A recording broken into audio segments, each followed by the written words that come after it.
I am joined by Robert Griffin III, James White, Field Yates, Mina Kimes. All right, so first play we're going to look at, 2nd and 2, one of the Patriots' first offensive plays.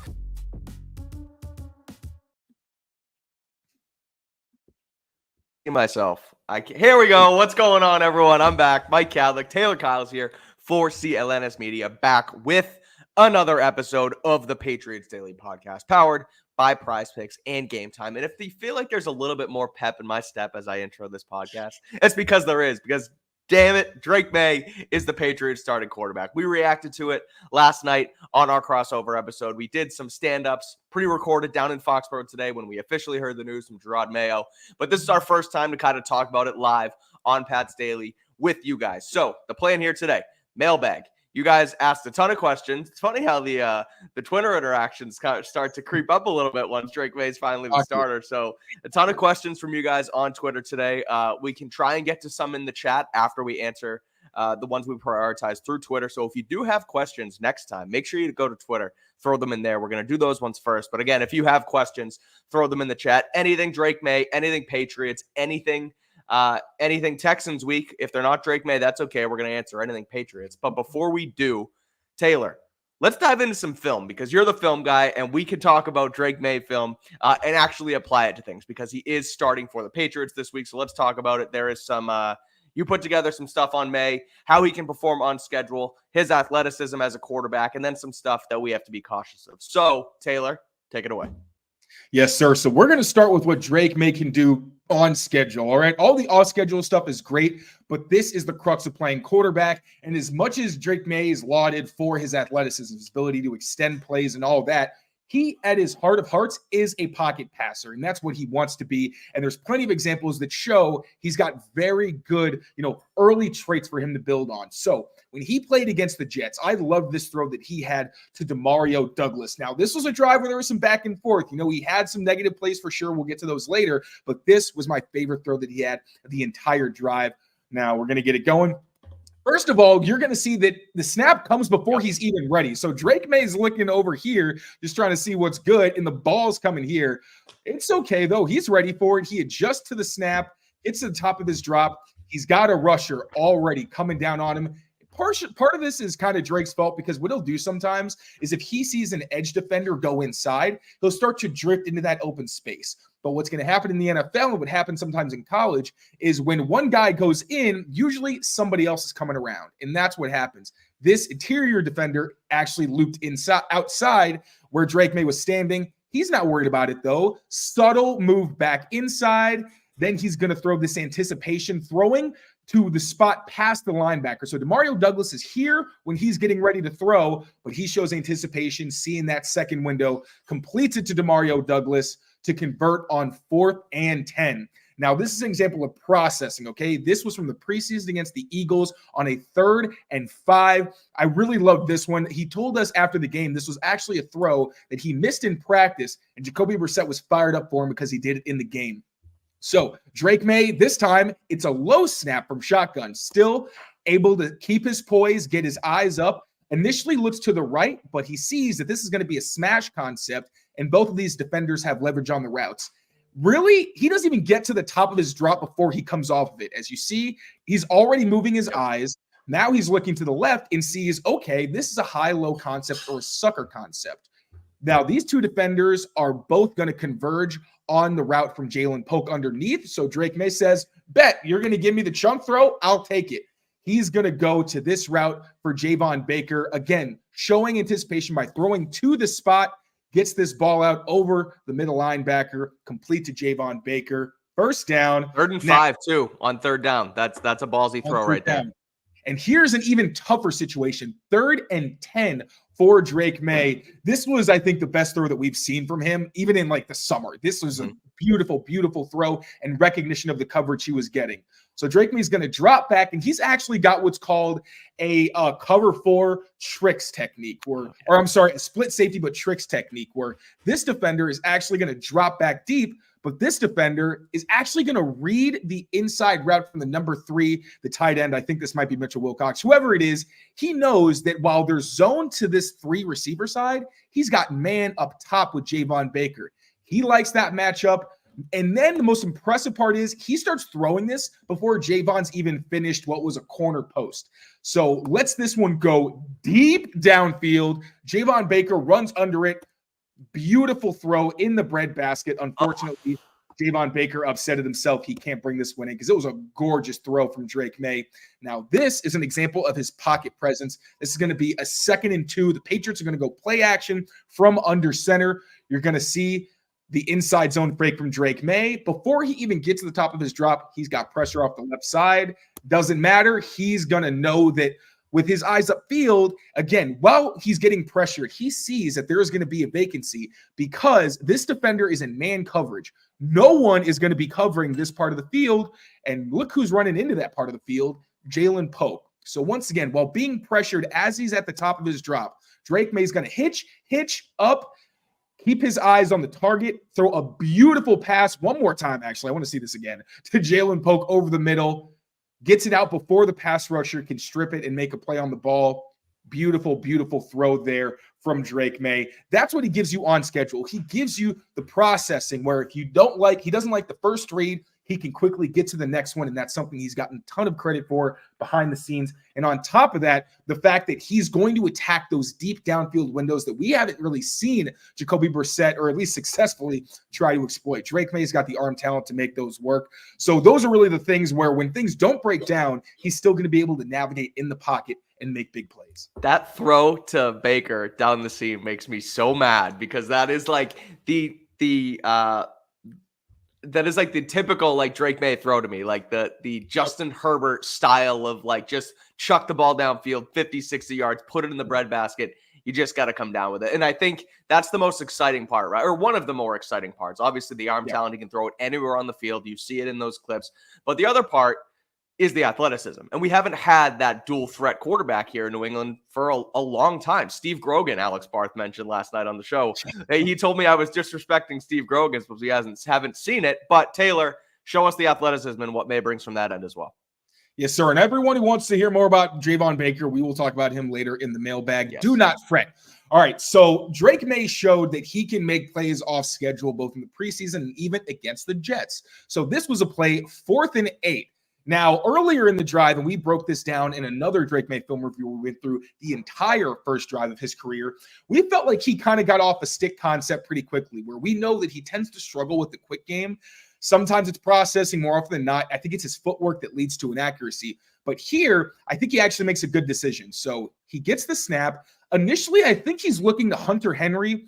I'm not sure if he, feels this defender coming into the window, if he thinks that if he lets this go, maybe Hunter Henry gets tackled short. I'm not in his head. I'm not sure why he makes this decision, but I like that he does feel that there is a soft edge for him to get around, knows it's 4th and 8, recognizes it's man coverage, and we've talked about this. Defenses are not going to be able to play man coverage against Drake Maye the way they have against Mac Jones, Bailey Zappi, Jacoby Brissett. While Jacoby Brissett and even Zappi did have some, ability to extend the play, run for first down, sometimes just buy enough time to make another secondary throw, Drake Maye has better wheels in both of them. And if you let him out of the pocket, and even in a 4th and 8 situation, he's going to be able to exploit that. So he gets outside the pocket, shows off that speed, exploits the man coverage, gets a first down. But we've also seen, and this is where Drake is at his most dangerous, when he scrambles down the middle of the pocket. Because when this happens, again, especially against man coverage, everyone's kind of got their backs turned. And when you have the middle of the field, you have access to way more space. And when Drake has a head of steam and he's running straight, that's when he's tougher to bring down because he's about 225 pounds. He's a big guy, and he's got a little bit of wiggle. When he's going sideways, he's not as much of a threat, but this is where he's really scary. So this is a 3rd and 14 situation backed up. This is the kind of thing where with the Patriots under Jacoby Brissett, you're assuming that this isn't going to be a conversion because how in the world are they going to get 14 yards, especially behind a porous offensive line? Now, initially, Drake Maye looks right. Seems like he's eyeing his check down, but you're going to see they're playing cover 2 technique to this side, where this defender is doing a good job midlining these two routes, and this deep defender is going to be able to possibly converge on the downfield concept. And Drake knows, he can get this out to his running back in the flat, just get the ball out of your hands, but he knows it's not going to be a conversion. But what he notices, there's a whole lot of room in the middle of that pocket. So he thinks about throwing, I don't know if it's a pump.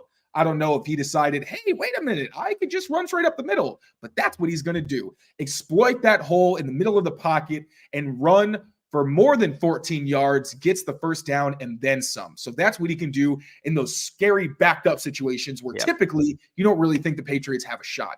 Now, this is an element that really excites me. Is Drake Maye Jaden Daniels? No, he's not even really Caleb Williams, but he was still one of the best scrambling quarterbacks in college football.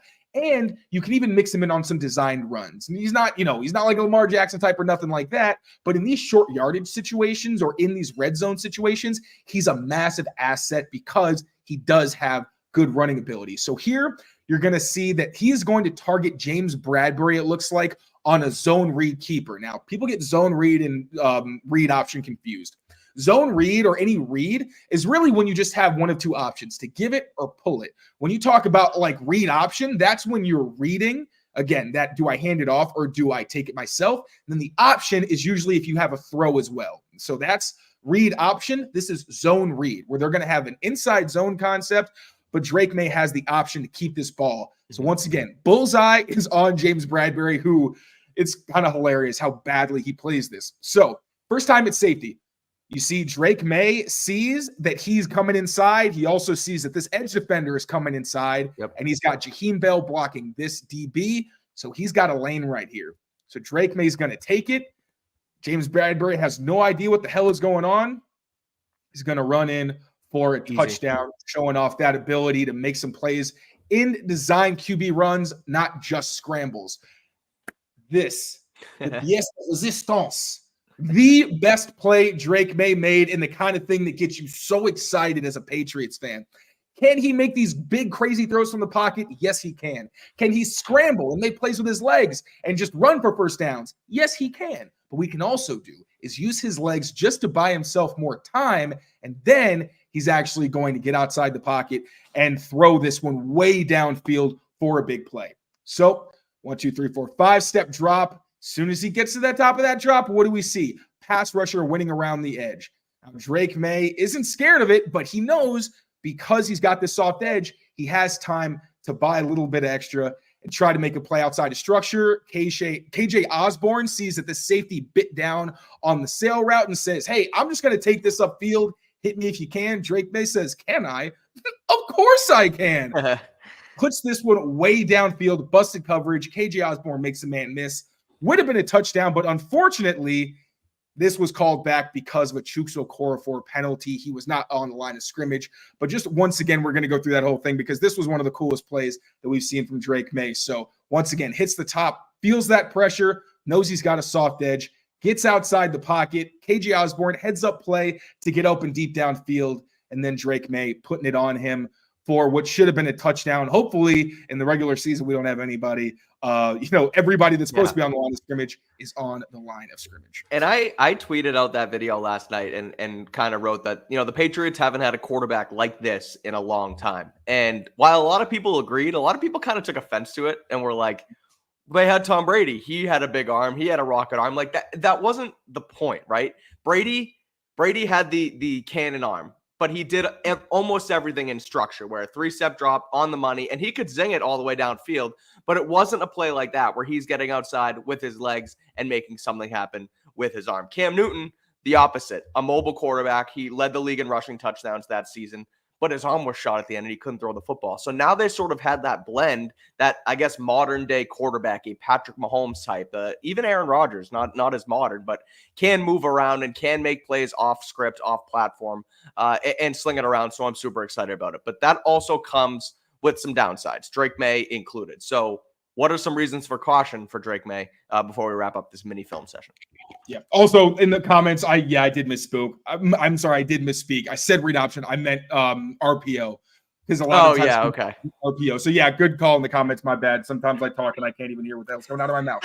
Okay. Good call by you guys. That's why we love you. Now, with the things that are going to worry you a little bit about Drake Maye, I had a whole compilation on Twitter. I'm just going to let it run. We don't really need to get into the nitty-gritty because we have in other videos. But the biggest thing is, one, he is going to have his mechanical issues, like we see in some of these plays where his footwork isn't in the right place and some of these balls sail on him or they're not hitting their target. He's going to have mental mistakes, like the play where he almost threw an interception to Austin Hooper because he comes off of an open to Mario Douglas, goes to the other side of the field, doesn't realize that there's a defender just waiting for him to make that play. Now, another issue potentially is snaps under center. Now, he fumbled on under center snaps with Nick Leverett twice. Mm-hmm. That's something that obviously you really can't avoid, especially when it comes to a team like the Texans where they have just so much talent and the margin for error is going to be very slim.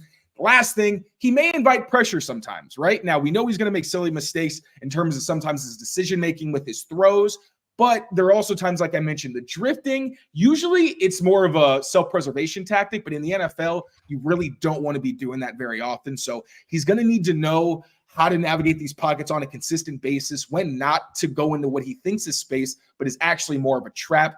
But those are really the big things. Like the bottom line, this kid's not going to be perfect. But what we want to see is no repeat errors. If you make a mistake in a game, I want to see you learn from it, ideally in game, whether it's next drive, whether it's next quarter. I want to see, okay, I can't do this. I need to do this and improve. And then obviously, if you to protect the football, he's not very turnover. He's more turnover averse, I would say. He had one of the lowest turnover worthy rates in college football last season, but he's also a rookie. He's going to be seeing things he hasn't seen before. But yeah, those are the big bugaboos. Mistakes are going to happen.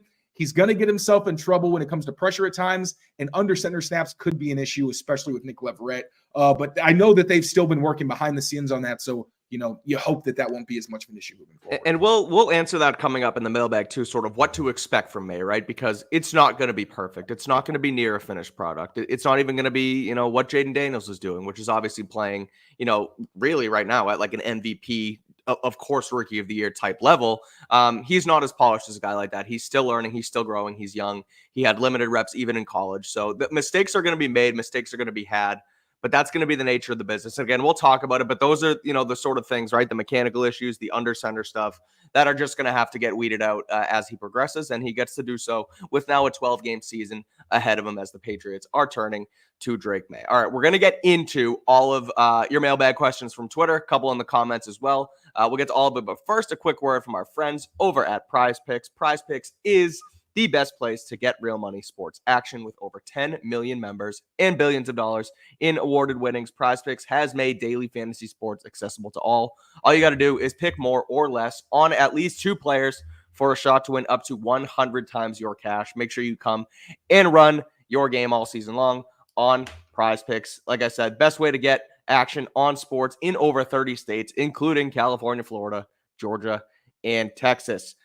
They have flex play, which means you can still cash out if your lineup isn't perfect and double your money, even if all of your picks don't hit. And they're also members first. So all your withdrawals are fast, safe, and secure. And when your picks hit, you get your money in as little as 15 minutes.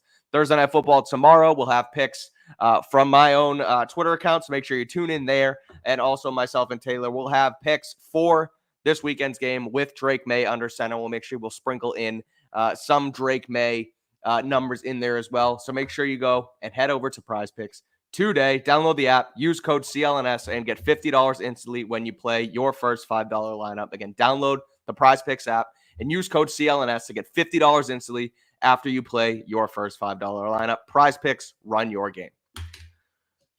All righty, Taylor. Let's get in. Real quick, I just saw this from Los posted, I think Doug, or no, I'm sorry, somebody from Sean McGuire got the quote. Keon White on his penalties said, I really don't care. I'm going to be a more old school heavy hitter. You take the fines when they come, but you just keep playing. If I stop playing as fast, then I'm not going to be as dominant. Keon, that is not the point. Like it's one thing if you just want to play fast. Having situational awareness has nothing to do with you playing fast. I don't love that answer. I hope that the coaches gave him a little talking to about the kinds of penalties he needs to avoid. I just thought that was interesting to say the least. Yeah, for sure. It's like you said, it comes with, I guess, the territory of playing like a fast physical player. You're gonna run into the quarterback sometimes, and you're gonna make some mistakes and mental mistakes, but you also have to be cautious of it, right? You can't just say, well, I don't care that's going to happen. You still have to make legitimate changes and try and do things in your game. So not the best comment from Keon, but we'll see. We'll see what the coaches say, and we'll see how that plays out. All right, Taylor, let's get into our Drake Maye week mailbag. First question is from Hebhammer94, my buddy Sammy James on Twitter. Shout out, Sammy. What is a realistic expectation for fans to expect from Drake Maye this Sunday against the Texans? Do you think they'll use him conservatively, or are they going to let him cook? For my perspective, conservatively would be not having him drop back 25 times. If that's the plan, hell yes. Like 20 dropbacks, I'm cool with. If it gets to 25 because of a game situation and, they have a 2-minute drive, fine. I do not want to see Drake Maye drop back 30 times. Like he can ball out. If you put him in the right situations where he can go deep off play action, he has some 3-step drops where he can get the ball out of his hands at the top because he's got some kind of shot play that he likes. Things like that, I'm fine with. But you do not need to showcase Drake Maye this week. Right. You have a good run game. Ramondre Stevenson obviously didn't participate today because of a foot injury. Nick Leverett was limited today with, I believe it was an ankle injury. Ankle injury. So, of course, those have to be factored into the run game. But I think they also factor in because if you have Brian Hudson potentially at center, I'd rather run the ball than have him try to, make all the calls and get the offensive line in order. I wonder if they'd actually give it to Mike Kadlick, actually. That's one thing I've been thinking about because if he's at guard, it's a lot easier to make those calls. Obviously, You're not in the center, but it's easier than when you're out at tackle. Definitely. But yeah, that's I think that Drake is going to be able to go deep. I'm expecting like 3 deep throws at least, I would say, because I really do think they want to give him opportunities to air it out and give defenses a reason to respect them and not just play cover one all the live long day. But yeah, I think it's going to be more on the conservative side because I think you got to protect this young guy, especially with the offensive line situation. Like, I think it would be very irresponsible if they just said, hey, let's drop back pass on like all these first downs, which they don't usually do. I think they are pretty good about typically having some threat of the run for the most part. But yeah, you want to lean on your ground game. 30, 35 carries should be the goal and put Drake Maye in the best position to succeed where he doesn't have to drop back in obvious passing situations. Totally agree. And that's why I want to bring up this question here as well. Do we think AVP will mostly use or run his scheme and system that he's been running? Or do you think he's going to incorporate some stuff that Drake Maye did well in college? And I think we already kind of saw that in the preseason a little bit, where when he played versus Jacoby, it was a little bit different. It was more, shotgun stuff. It was RPO type plays, right? Where he can kind of quick read, get the ball out, get the ball in space, and also run if he has to. And we saw it even in the clips that you just showed. So in this kind of dovetails into the past question where I don't know if it's going to necessarily be conservative, but I don't think they're going to run this, extravagant offense that is going to be way too hard for him and his line and his wide receivers to all get on the same page and understand. So I'm with you too. I think lean on the run game, especially because the Texans have sort of like you mentioned it earlier to me, a middle of the road run defense versus their daunting defensive line and pass rush, which we'll get to. But I do think they'll sort of incorporate some college style things, if you will. It's not going to be hold up the cards type college offense, right? But they'll put some stuff in that he likes to run. He talked about that a little bit today at his press conference too, where they do have some input. And Alex Van Pelt has also said that they're going to mold their scheme and system around the strengths of the quarterback. Yeah, 100%. Just to build on what that might look like, because yes, I'm pretty sure we've heard a couple of times there's things in there that he likes, which is smart. That's one of the things where, Alex Van Pelt hasn't been perfect, but I think his work with Drake Maye has been pretty good. But yeah, I think we'll see more moving pockets, sprint outs, bootlegs, more RPOs, maybe downfield RPOs. I'm not totally positive about that, but I know that Drake Maye was pretty good with those in college. But yeah, just using his athleticism, I think that's the biggest thing. Like I said, maybe some quarterback runs or at least some read kind of plays where he has the option to give it or keep it and gives defenses a little something to think about. So yeah, absolutely. No, I think we're going to see much more of a Drake Maye tailored offense than what we saw with Jacoby Brissett. Yep, for sure. All right, well, let's talk about then this Texans defensive line. I tweeted out a sort of a stat grab about it yesterday, where the Patriots, as of right now, are allowing the highest pressure rate in the NFL up front, 48.3% according to Next Gen Stats.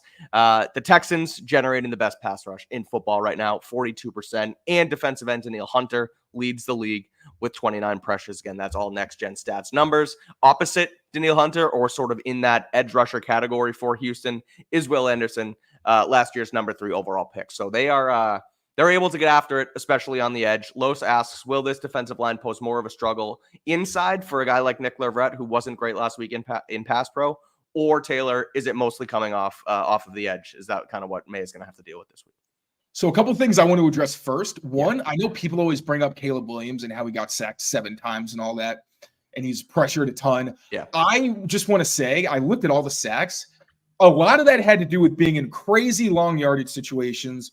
There was one like blown up screen where Caleb just didn't have anywhere to go with the ball and took a sack. There were a couple of throws where Caleb goes backwards and just does things that you don't really like. Drake Maye will make some kind of head scratching plays. You don't see him go backwards very often the way that Caleb does a lot. So I don't think it's apples to apples with their situations. Obviously, the offensive line still has to, keep up, but I don't really think that this is going to be a game where Drake Maye gets sacked 7 times. Mm-hmm. Now, that said, line games, and that's why I want to avoid the obvious passing situations, because then, yes, the interior is going to be an issue because they're going to be able to specifically attack what is already a backup center in Nick Leverett, could be a deeper backup in Brian Hudson. And, Mike Nwenu is not someone you're really worried about, but still the communication there, all it takes is one weak link on the chain and then it breaks down. So I would say the entire offensive line is an issue or a concern in those situations, but on a down-to-down basis, really it's just the edges. Houston's guys in the middle are fine. But it's really Will Anderson and Danielle Hunter. Those are the ones who scare you. Now, I spoke to Darian Lowe today. He reminded me that he actually played with Danielle Hunter when he was with the Vikings, and he's very familiar with his game. Danielle Hunter has a crazy spin move, and he's like, yeah, I just got to be ready for it.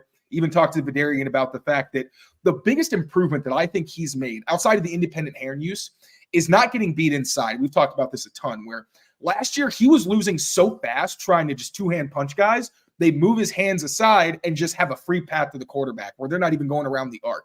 You can't have that because that's where Jacoby Brissett's taking some of his biggest hits. And with Drake, yeah, he can get around the pocket. And I think with that spin move, Drake's mobility will be a huge asset. Mm-hmm. But you also just don't want him to still be in the process of a throw and then get hit. And then Will Anderson can just do a little bit of everything. And that scares me with Trey Jacobs. Now, I need to do a little more research. I'm early in my scouting report phase. Yeah. I don't know how much they switch up. Trey Jacobs told me that they do a little bit of playing on both sides. But with Jacobs, he's still learning the strike system. He's still learning the offense. This is going to be his third start. Left tackle, right tackle, and then this week. Right. And it's going to be his third start. And he was even saying that right tackle is still something he's getting used to because he hasn't played it since college. So with him, I am definitely worried, but it's more of the situation. Like, great dude, hard worker, clearly talented player. But, you're going up against a guy who was taken very early in the draft and one of the best veteran pass rushers in the NFL. So the edge guys are really where the concern is. But if they're on like 3rd and 10, it's anybody's game. I'm scared of any gap getting attacked. How do they, I'll go to this question then, at Kyles for Miles, how do the Patriots do it then? How do username just for me? I don't know. It's your last name's Kyles. I'm a runner, so Kyles and Miles kind of puts that together. Maybe it's Amit putting together a burner here. But so you mentioned that, right? Jacobs on the right side, just getting used to Peters' system, the strike system, what the Patriots are doing there in low. A better left tackle than right tackle. We've said that many a times on this show. But someone who is, again, replacement level, not a superstar. So what do they do then to help that out? Is it, chip help? Is it keeping inline guys? Is it unbalanced situations with Zach Thomas or things like that? More unbalanced, please, God. Okay. I can't take another penalty. Okay. What's your answer then? How do they do it? Well, one, stay ahead of the chains so that you don't have to put him in situations where, we know that he has to drop back and we're pinning our ears back and there's not a whole lot he can do. Getting the ball out of his hands quickly, obviously, we heard about that against the 49ers. I think that's been the plan for Jacoby the past couple weeks, but sometimes it's just coverage where, the Patriots do this to teams a lot where they just don't give you the first read. And then by the time you get to your second, things collapse and there's not a whole lot you can do about that in the quick game. That's just good defense sometimes.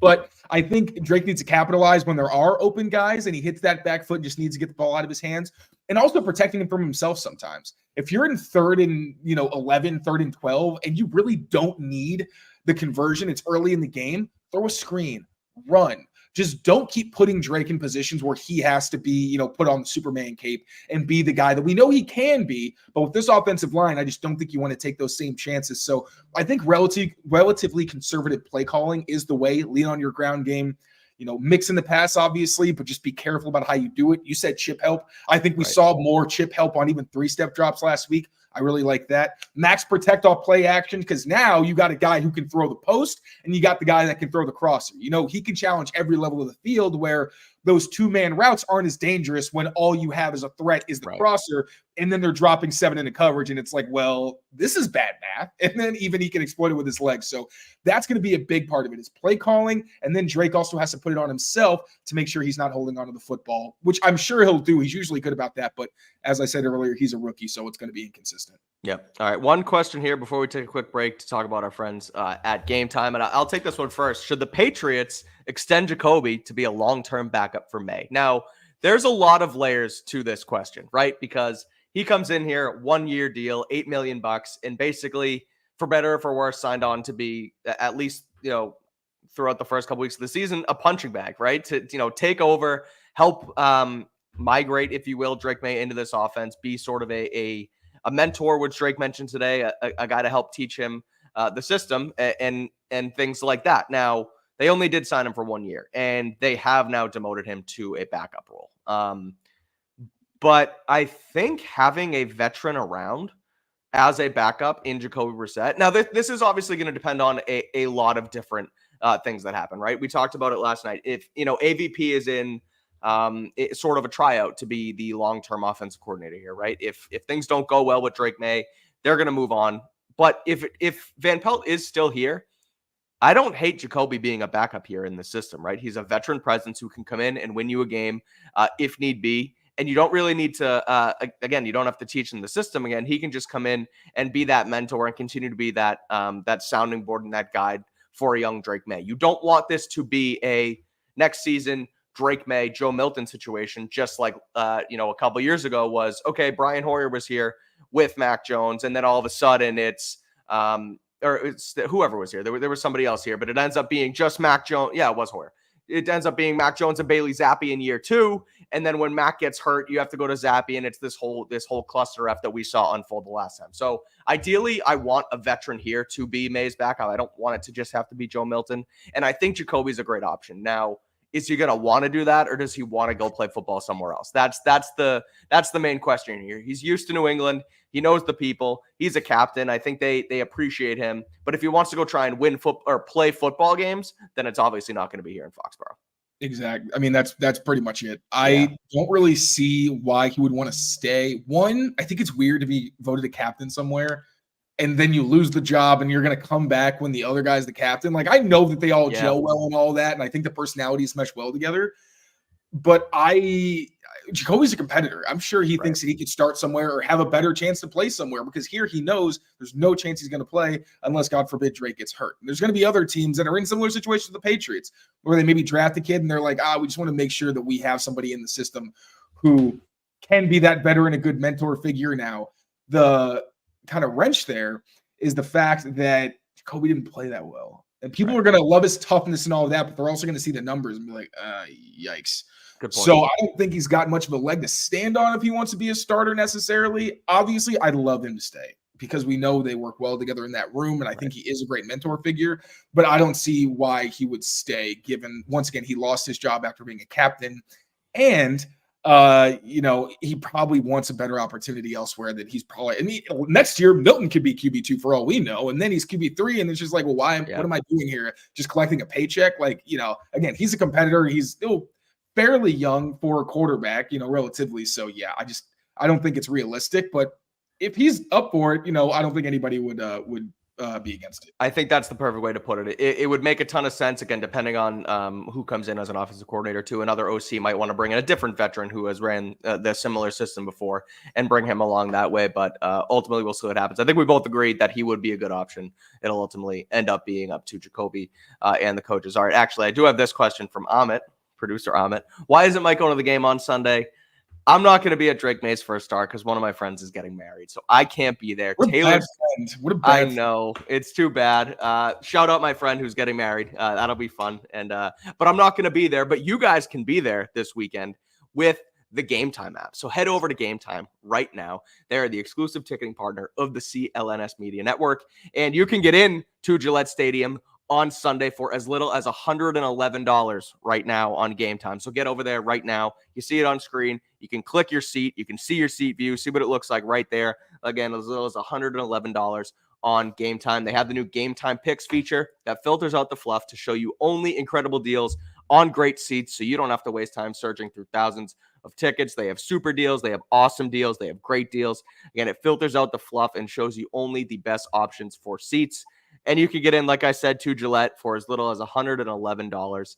Tayler will be there. I won't be there, unfortunately, but it's still going to be a good one. I can't wait to see Drake Maye's first start, and you guys can do that too right now on the Game Time app. So make sure, Dad over there, take the guesswork out of buying tickets with Game Time.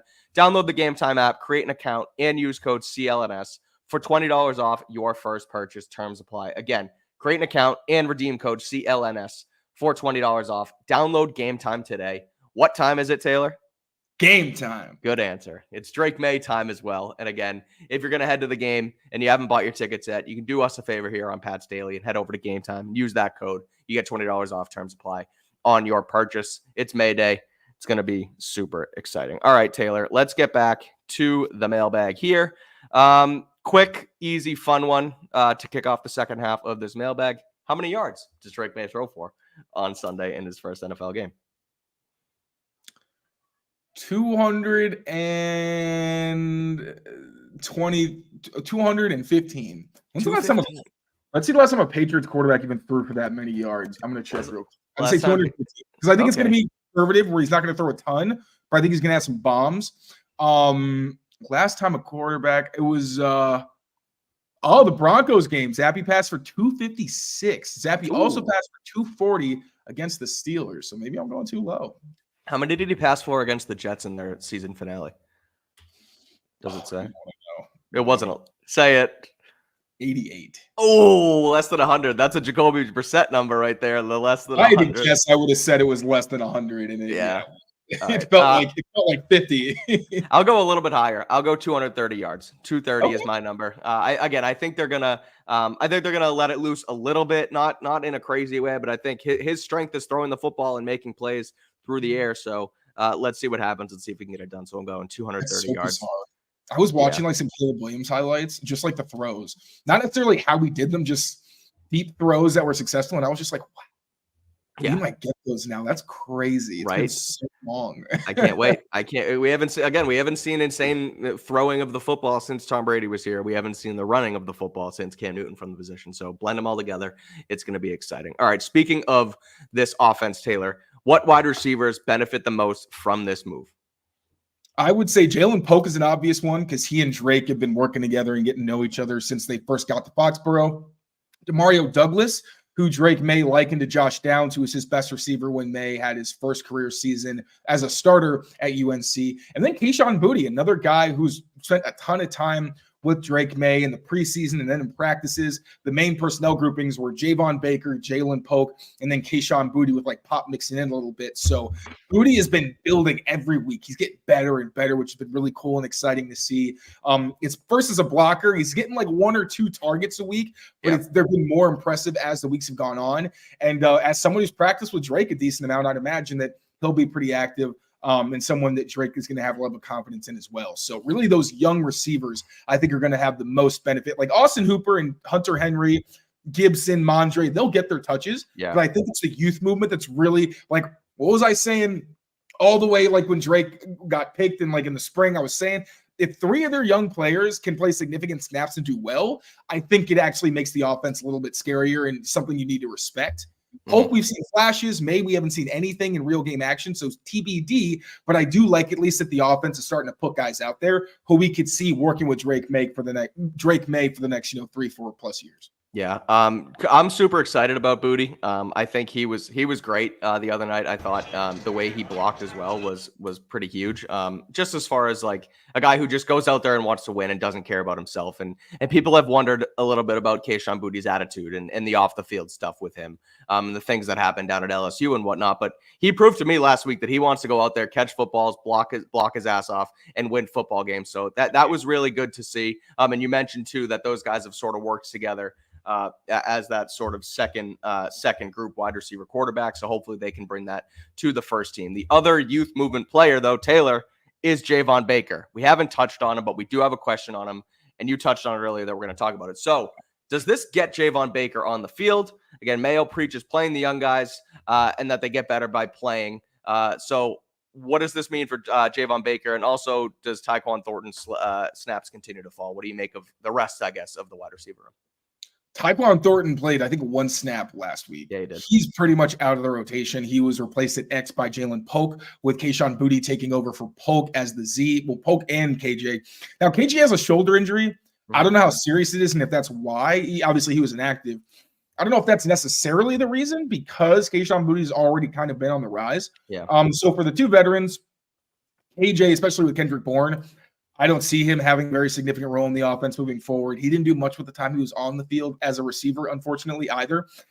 Javon Baker, it's the same deal, y'all. Like, if he's not playing or not getting opportunities, and now we've seen it with Kayshon Boutte, so it's not even like, remember with Boutte, we were at least saying, like, why aren't they giving him chances? And then it was weird, because it's like, well, this is a talented kid. You put him at X where he shouldn't be, and then he couldn't get his feet in bounds, and instead of maybe giving him more chances or more ideal situations, you benched him. And we didn't know if it was behind the scenes or what, but that was a situation where I figured maybe he's not doing enough on the field. Now we've seen Kayshon Boutte rise up the ranks and get more snaps. And we've literally heard Alex Van Pelt, I believe it was, say that Javon needs to earn the trust of the coaches. He needs to earn the trust of quarterbacks. He needs to line up the right way. He needs to run the right routes. You cannot, yes, you need to get better on the field. You need to do the bare minimum, though, to get on the field. The bare minimum is doing enough that people don't think they have to worry about you if they send you out. And that's unfortunately what it seems like Javon Baker is for the offense right now. Y'all know I'm a huge Javon Baker fan. His talent's out of this world. Alex Van Pelt praised him for being able to get open and being able to make plays at the catch point. But you got to earn it. And I don't think he's earned it yet.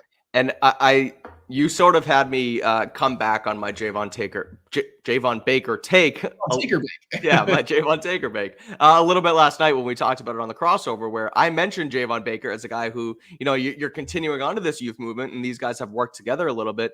Maybe they give him a chance with Drake Maye. But you mentioned it to me last night, where if he doesn't know what he's doing on the field, then that's just going to hurt Drake Maye even more. You need everybody around Drake Maye doing exactly what they have to do, so you don't hinder his development anymore, where he could drop back and hit his back foot, and he could look to a guy and think that Javon Baker's supposed to be there and he's not. And so that's the kind of stuff that you want it to be as perfect as it can be around Drake Maye. We already worry about the offensive line a little bit right now, and so you want at least the receivers to be going in the right place and knowing what they're doing. So if Javon Baker can't do that, it doesn't really matter how much and how easily he gets open, right? If he's not in the right place at the right time and isn't on the same page as Drake Maye, it's just going to hurt not only Maye, not only Baker, but the offense as a whole. And then think of this example really quickly. So Derek Stingley Jr., they're facing this weekend. Yep. What if Javon Baker is running a curl against a player of that caliber in Stingley, who if you make a mistake, he's going to pick it off. Yep. Say Javon Baker runs a curl and adds one more step than he's supposed to, literally just one. That could turn into a pick six. Yep. Because Drake's going to throw it when he thinks that receiver's coming back to him. That one step gives Stingley the advantage to be able to attack the ball without being contested. And then you're on the sideline. That's going the other way. That hurts the entire team. So I know it can be hard to be like, well, what difference does it make? He's young. He's going to run the wrong routes. Yeah, but if you're doing it in practice so much that they don't trust you on the game field, those are the kind of reasons why. Because one tiny mistake from a young player can be the difference. And if you're not earning those snaps on the field to even make those mistakes, that's a bigger conversation. Yeah, for sure. All right, we have a couple more, and then we're going to get out of here. But I just saw this one in the chat, and it's purely speculative, and I know you love these kind of questions, Taylor. So, Old Man Mob, he's our guy. If Polk caught that touchdown last week, is Drake Maye starting this week? If they win the game, Jacoby throws the game winner, do they turn to him, or do they keep on the bench for at least another week longer? I was thinking the exact same thing, honestly. Like during the game, I was like, if they win this, is Jacoby off scot-free? It's a good question. I think he would have bought himself one more week. So do I. I think the vibes are better. I think, like we said, if they lost against the Dolphins, significant changes would need to be made. Like that would be a turning point where it's like something's got to give. And as congested as the offense felt, at least that would show you like, okay, we can kind of push downfield because the drive itself wasn't bad. Like Jacoby was actually doing well. So if he caps that with a touchdown and they win, I think he may have one more week. But also, Jacoby was part of the reason it wasn't a touchdown. 100%. So, I think that I'm with you. And then the end of the game, too, where Mayo said that he mismanaged it a little bit. Like, I think that was the nail in the coffin for him. I don't think they necessarily wanted to play Drake Maye this week, and I don't think they wanted to do it unless they had to. And I think that was a little bit, a part of the plan here, where let's not shoo him in if we don't have to. So if they won that game, if Brissett had that game-winning drive under his belt, and they didn't have to put Drake Maye up against this great pass rush, against the 4-1 Houston Texans, who are the best team in the AFC South and one of the best teams in football, I don't think they would have, and it would have gave them an excuse to keep Brissett out there 1 week longer. Where if they went with Brissett this week after what happened on Sunday, that's not putting the team in the best position to win. That's not what Mayo says, where Maye gives us the best chance now and in the future. He was saying that Brissett today. He mentioned Brissett's protection of the football and understanding of the offense kind of bought him some time as the quarterback, and was the reason why they went with him early. Tides changed, things shifted. It was a clear transition point, like you said, on Sunday. And so I don't think they had any excuse to not go to Maye this week. But I do think that, again, I'll say it again, I think it would have bought him a little bit more time. And it would have bought the organization starting Drake Maye a little bit more time as well. All right, Taylor. Two more. Do you think the coaching staff can string this team together so we can finally have a clean game again? No missed tackles, no stupid penalties. We talked about it before the mailbag with Keon White saying that, he's not going to change the way he plays, basically, and he gets those penalties, and that's okay. Or whatever he said, I'm obviously paraphrasing here, but not a great quote. A lot of stupid penalties last week, a lot of drive-changing penalties, 3rd and 15 pass interferences, personal fouls, roughing the passers, 12 men on the field, just too many mental mistakes that stem from coaching. So, new quarterback, new vibes, new era, all the buzzwords we want to say. Do things change from the coaching staff perspective into this team? Do they have the ability to get back on track in that regard? So there is some level of optimism that the Patriots can get better. Okay. One, the missed tackles haven't really been a problem since the short week. And I think we all expected that. Like, Gerard Mayo is a linebacker. Like, you're going to tackle when you have a linebacker as a coach. The penalties are a different story a little bit because we've seen the ebb and flow with this team where they get a ton of penalties and then they get none. And then they get even more penalties and then they don't get any penalties. It's not been consistent. Now, they are, I think, middle of the pack or bottom half of the league in penalties, to be fair. So it's not like they're going out here every week and just doing whatever they want and they can't be corralled or anything like that. It's not that case. Frankly, some of the penalties that they were called for were pretty ticky-tack, like the false start on Nick Leverett. The delay game was just bad coaching, honestly. That had more to do with the coaches and the players. There was even the holding penalty on Nick Leverett I didn't love. One of the penalties even on Hunter Henry may have been a little, I'm not so sure. I think there's a chance they could play a clean game. I think also if they're motivated and they really, especially against a team like the Texans, where it's like, no, you can't sleep on these guys. Maybe against the Dolphins, they're a young team. They're an immature team in terms of being a new organization, being run by new leadership. Maybe they kind of slept on the Dolphins. I don't know why they would when you had just lost 3 straight games, but that's how it felt. But the Texans, they know they can't mess around. This is too good of a team for you to be beating yourselves, because then if you do that, you're not going to have a chance. I'm going to give them a little bit of faith this week. So as bad as it, I'm going to say they do, but I'm not as confident as I have been some of the other times we've talked about this. I don't know if it necessarily happens this week, right? I mean, they've played a couple poor games from this regard, the missed tackles, the penalties, etc. And the reason I have a little bit of optimism that they can right the ship, at least eventually, is that they showed in week 1 that they can play clean football. It's not like they've played 5 straight weeks of poorly coached, poorly disciplined football. They showed at one point in time. It was week 1. It was a new season. Everybody was fresh, and they hadn't lost games yet. But they did show that they at least have that ability. Now, some captains are out. Some leadership is out. You're down at, your starting quarterback, or your captain quarterback, and the guy who was originally the leader of the offense. And so things are changing and leadership's changing. So it's going to be up to those guys as well, to get everybody going, straight forward. But this coaching staff showed that they can get these guys in line. And I think that gives me enough optimism that eventually they can do it again.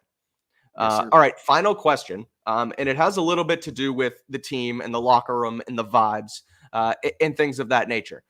So the Hot Hand Picks asks, is it far-fetched to believe that we could see across the board higher effort supporting cast from Maye? Receivers running better, offensive line playing better. And I'll add to that, guys playing smarter. Because, all right, look, new change, new motivation, dynamics different, a shift in mentality. We're moving forward to the future. Does that kind of stuff resonate throughout the locker room? And do you think we can see guys playing better just because Drake Maye's on the field? I think maybe subconsciously they could be a little more locked in because they're just so tired of the same old thing and losing and bad offense. But I don't think maybe the receivers could run harder, and we see maybe more effort from them because they are young. I think they're more susceptible to the ebbs and flows of an NFL season, especially when things go bad. And obviously, Drake's their guy, so they're going to want to show out. Offensive line, I don't think they're going to try to be better because I think they knew that they were getting Jacoby Brissett lit up all the time and probably felt really shitty about that. I don't expect the offensive line to play any differently, really, but I think maybe from the receivers we could see a little bit more effort, but I also hate to get into the guessing whether a guy's going hard or not unless it's very obvious. Really, it just seems more like receivers have been frustrated than like they're not trying to me. I don't really know about that. But on the offensive line, I'm going to give you like a hard no. I think they've been trying pretty hard because nobody wanted to see Jacoby Brissett taking the hits that he was taking. So I am fully of the mindset that a team can completely shift the way they play just because of one change at quarterback. And I've seen it before firsthand. I'm not going to get into my quarterbacking days back in Worcester State, but attitudes change and shift. You were the one who had to get benched. No, I was the one who came in and won some games after things hit the fan a little bit. And so I've seen guys rally, and it's not just because it was me, and it's not just because of you're winning. But when things change like that, when you're banging your head against the wall and nothing's changing, and then finally one thing changed, and it's like, maybe there's a chance here, and there's a little bit more hope, and let's rally around this guy because this guy gives us X, Y, and Z. And so I've seen it happen, and I've seen it happen in the NFL too. Things change, like freaking Tim Tebow, right? Tim Tebow won games, and that team's whole attitude, their identity, the shift changed, and he wasn't even that good of a quarterback. And just like I wasn't that good of a quarterback, but things play differently. But guys change things, right? And so I've seen it happen. I think it can happen. So I'm of the mindset that I don't know if it happens here, but things like that can happen. And so, Maye brings a different attitude, brings some juice. The future is now, right? This isn't, I liked that saying when Rappaport reported it yesterday, where the future is now in New England, where when Jacoby was out there, it feels a little bit like, all right, we're not there yet. We're still trying to build. And so we're not really trying to win games yet because we haven't given the franchise to Drake yet, and we haven't had the next draft yet. And there's a lot of waiting, and guys don't want to wait, right? Guys don't want to, especially older veterans who only have a certain amount of time left. And so now it's Drake's turn. We believe in him. We believe we're ready now. We believe he's ready to win now, and he can help the rest of you win. So here's to hoping that, the rest of, everybody else follows suit and things go positively in that nature. All right, that's going to do it here, Taylor, for us, for our Drake Maye week mailbag. We will be back later on in the week for all of your Patriots coverage here on the CLNS Media Network on Patriots Press Pass. So make sure you rate, review, and subscribe to the channel. Like the video. That helps us out as well. We'll be back down at Foxboro all week, with your updates. So make sure you keep it here with us on Twitter as well, at TKyles39 and at Mike Kadlick. Patriots versus Texans coming up on Sunday, and it's Drake Maye's turn. Taylor, you look like you have something to say before we go. Also, quick tease, Coach Flight, yes, trainer for Christian Gonzalez, Marte Mapu, one of the best trainers in the game, friend of the show, a really awesome dude, really generous with his time. Just actually recorded a video with him breaking down 5 or 6 of my favorite clips from Christian Gonzalez in each of his matchups this week. Also got Coach Flight's perspective on each of the matchups because he kind of works with Christian when they prep each week. So we got to know what the mentality was. And also Christian had some really cool words for his coach, and getting to see his reaction. That was awesome. So be looking out for that later this week. Yep, for sure. That's going to come down here on Patriots Press Pass. Coach Flight is the man. So make sure you keep it locked in here. Taylor got a nice video with him breaking down all of that Gonzo film. So until next time, take care of yourselves, take care of each other, and we'll talk to you soon. Peace out, everyone.